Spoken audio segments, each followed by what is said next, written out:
la directrice générale de ESUP Dakar, l'École supérieure de commerce et de gestion. Oui, parce que je ne sais pas si vous vous rappelez, la première édition c'était à Sorano en 2013. Et machallah, de 2013 à 2018, ESUP Dakar a beaucoup grandi. On a beaucoup d'étudiants et on ne peut plus faire la gradation à Sorano. Donc du coup, nous avons décidé de le localiser, de venir au Grand Théâtre qui prend 1800 personnes. Et nous, je pense que nous avons fait aujourd'hui plus de 1800. Voilà, c'est pour cela. Oui, depuis lors, vous savez que ESUP Dakar, elle est dans la formation professionnelle, d'accord, et supérieure. Donc, en dehors des enseignements, nous faisons tout pour accompagner nos étudiants, pour qu'ils puissent avoir des stages, et même après la formation, de pouvoir s'insérer rapidement. Oui, effectivement, c'est dans le package qu'on offre aux étudiants. On leur dit que ESUP, c'est une école de formation professionnelle, mais avec nos partenaires, d'accord, les entreprises et les autres, on essaie de tout faire pour signer des conventions de partenariat pour que nos étudiants puissent avoir des stages, des visites d'entreprise et comme je vous ai dit tantôt, de pouvoir trouver un travail dès qu'ils terminent leur formation. C'est ça, mais quand même, on ne promet pas à tous les étudiants de pouvoir faire un stage ou bien d'avoir un travail. Mais en tout cas, toutes les conventions qu'on signe avec nos partenaires, nous sommes en train de faire notre mieux. Exact. ESUP Dakar fait partie de ces fédérations d'établissements d'enseignement supérieur privé. Je pense que même tout à l'heure, je l'ai cité dans mon discours, j'ai remercié la fédération des écoles d'enseignement supérieur privé du Sénégal, qui est la FEPES. ESUP Dakar fait partie de la FEPES.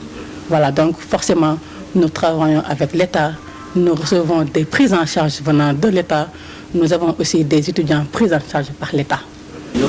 Actuellement, on est à 25 nationalités à ESUP Dakar. Voilà, aujourd'hui, on a choisi le thème sur l'employabilité et l'emploi des jeunes de l'enseignement supérieur, enjeux et perspectives. Vous savez qu'actuellement, les universités publiques, de même que aussi les écoles privées, forment beaucoup d'étudiants. Et à la fin, qu'au Sénégal, de même qu'à l'étranger, tous les étudiants ne peuvent pas travailler dans des bureaux. C'est pour cela qu'on a essayé à ESUP Dakar, cette année-ci, de choisir ce thème pour dire aux étudiants qu'après leur formation, ils peuvent eux-mêmes créer des emplois, n'est-ce pas? Ils peuvent eux-mêmes créer des entreprises et même surtout réaliser leurs projets. Oui, vous savez qu'actuellement, l'actualité porte surtout sur les questions gazières et pétrolières. Ça, j'en suis consciente.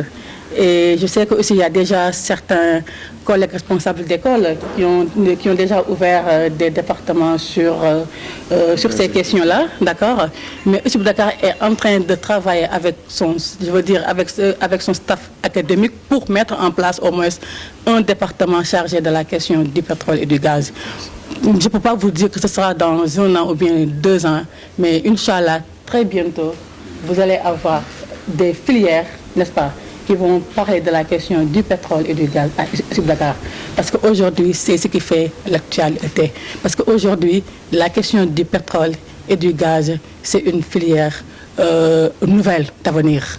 Et donc, comme nous sommes dans l'innovation à ESUP Dakar, pourquoi pas ne pas mettre en place une filière répondant à ces questions.